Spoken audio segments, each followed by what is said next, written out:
কি খাওয়াইছেন এটারে? এটারে ভাত আর বসি। ভাত বসি। হ্যাঁ, কুড়া। ফিট খাওয়ান না? না না কিছু। ফিট ছাড়া কি এই গরু হয় বলেন তো? চন্ডিপুরা হাটে সকাল সকাল বেশ সুন্দর একটি গৃহস্থ ষাঁড় গরু দেখা যাচ্ছে। আমরা দাম দর জানবো। আসসালামু আলাইকুম। ওয়ালাইকুম সালাম। কেমন আছেন? ভালো আছেন না বললাম। আলহামদুলিল্লাহ। গৃহস্থ নাকি? গৃহস্থ বাড়ি আমি। কি অবস্থা? বাড়ি কোথা আপনার? আমরা বাড়ি রামমোহন। রামমোহন। কয় বছর পালন করছেন এটা? 1 বছর। 1 বছর। দাঁতছে কয়টা? দুইটা যাচ্ছে। 2 দাঁত।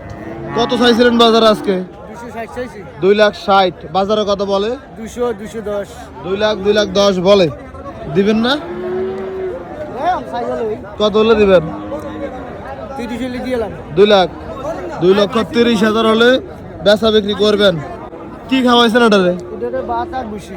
ভাত বসি। হ্যাঁ, কুড়া। ফিট খাওয়ান না? না না কিছু। ফিট ছাড়া কি এই গরু হয় বলেন তো? কিছু খাওয়াইছি না। আচ্ছা আচ্ছা। গৃহস্থ মানুষ। বিক্রি করতেছেন কেন? সমস্যা মধ্যে আছে এটা। টাকার দরকার। টাকার প্রয়োজনে বিক্রি করবেন। আজকের এই কুমিল্লা জেলার বড়রা উপজেলার চন্ডিপুরা হাট থেকে দেখানোর চেষ্টা করতেছে। ধন্যবাদ আপনাকে। আসসালামু আলাইকুম।